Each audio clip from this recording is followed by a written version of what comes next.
I have all kinds of different jigs and fixtures and stuff for my lathe, mostly to finish bowl bottoms. I have my big Longworth chuck, my small Longworth chuck, my donut chuck, my plate chuck. I even have some soft jaws for my regular chuck that I 3D printed. I haven't actually tried them yet because I'm afraid they're going to explode into a million pieces the first time I use them.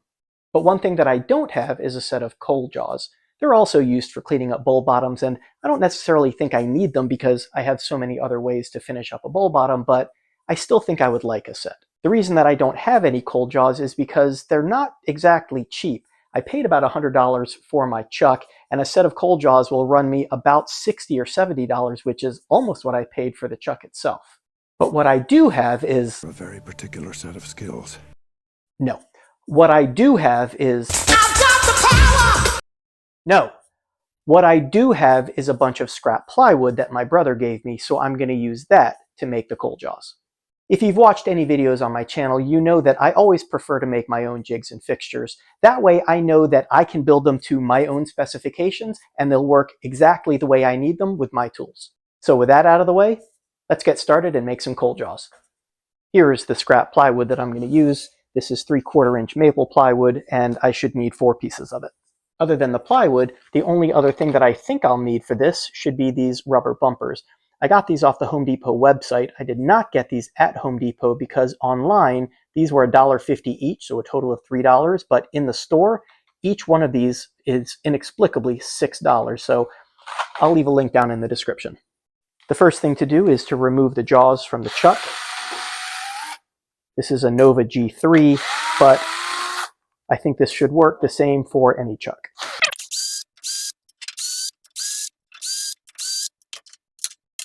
Next, I'll cut each of these into 6-inch squares.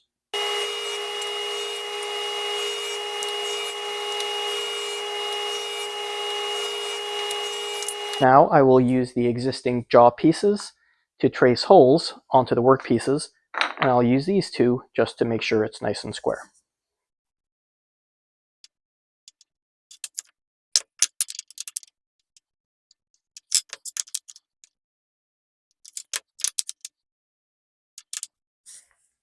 And now I'll drill out those holes at the drill press.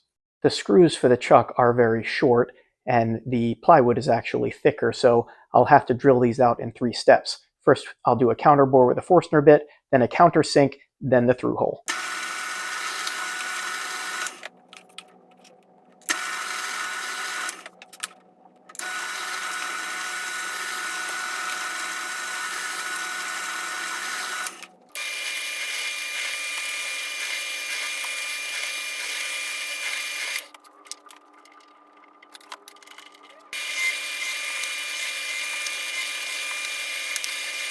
All right, I attached all 4 pieces to the chuck, and as you can see, it does not fit perfectly.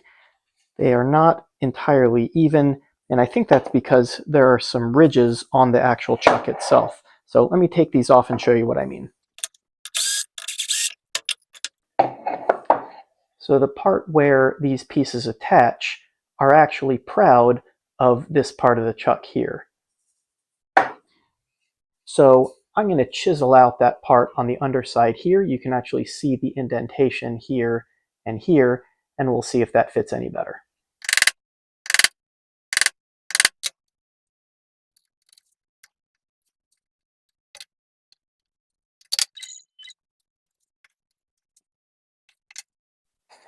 All right, with that done, hopefully you can see now that this is the one that I just did that to. It's actually sitting flat on the chuck, whereas the others, there's a gap. So I'll do that same little cutout for these 3 pieces, and I'll be right back.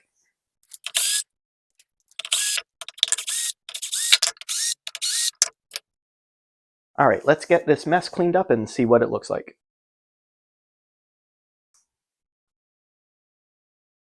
Much better. Now I'll reassemble it and see if it fits any better.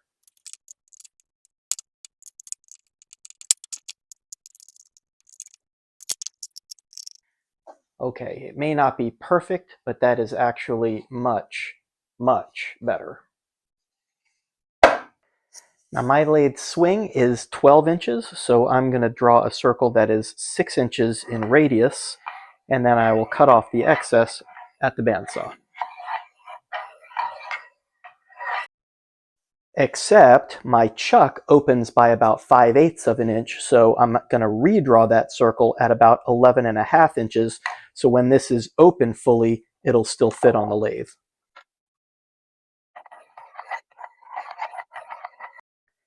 Now, before I cut out these circles, I need to mark where the bumpers are going to go. I don't want them to go in the midline. I want them to be exactly halfway between the midline and these edges. So if this is 45 degrees from the edges, halfway will be 22.5 degrees from these edges.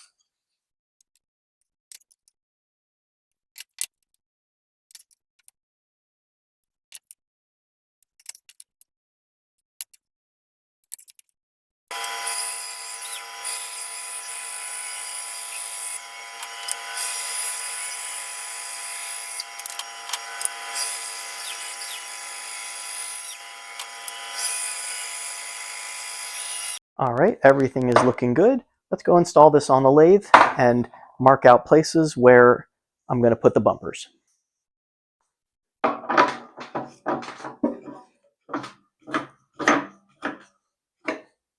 Since the chuck opens by 5/8 of an inch, I do want there to be a little bit of overlap, so I'll put the bumpers every 1/2 an inch, starting a 1/2 an inch from the edge.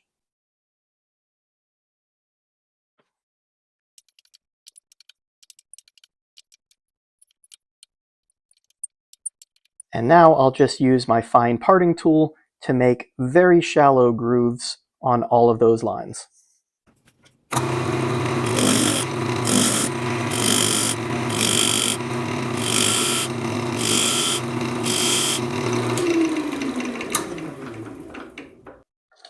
And while I'm here, I'll also sand these edges so they're not so sharp.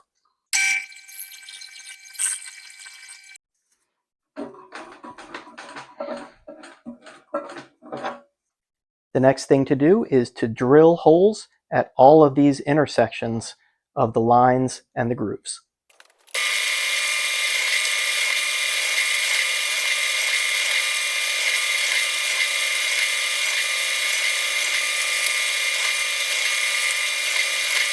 There are a few ways that I could attach the bumpers to the chuck. I could use T-nuts or I could use threaded inserts, but I think these M5 bolts will thread directly into the plywood. I just need to tap all of the holes, so that's going to be 56 holes that I'm going to tap next.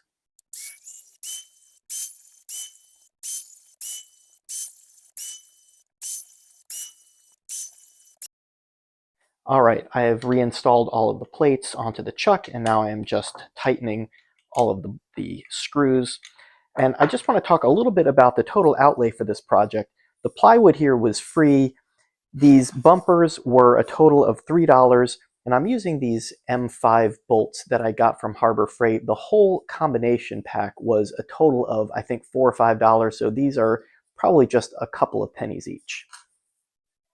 Now I'm going to install these bumpers, and they're going to go in upside down like this so that there is an angle that will hold the bowl in place. So each bolt will go through a bumper.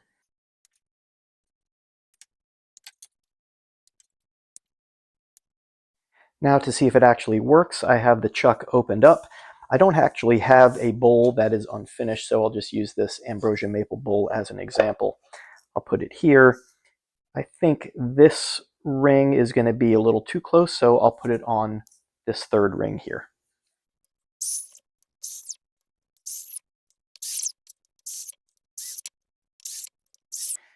And now with all the bumpers installed, let's close it up and see how it holds. And with this now mounted on the lathe, this feels extremely secure. I would still use the tailstock when I am turning off a bottom, but this is holding extremely, extremely well, and it is nice and concentric.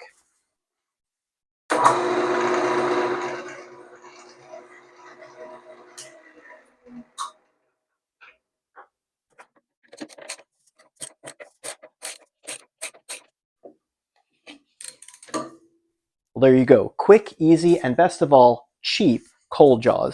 You don't have to pay $60, $70 or more for a set of cold jaws. You can make these yourself out of scrap and about $3 worth of hardware. I can't say if this is any better than either of my Longworth chucks, but it was definitely a lot simpler to make. This took only about an hour or two to make, whereas my Longworth chuck took the better part of a day. So if you turn bulls and you're looking for a cheap and simple way to finish the bottoms, making your own cold jaws is a very good solution. The one thing that I will caution you about before you get started is make sure that your chuck key is long enough to get past the rim of your cold jaws. Mine actually is just too short, which is why I had to use this ratchet with this 3D printed adapter. If you enjoyed this video, please hit like, please consider subscribing if you think I've earned it, please share this video with a friend, leave a comment, and I hope to see you next time.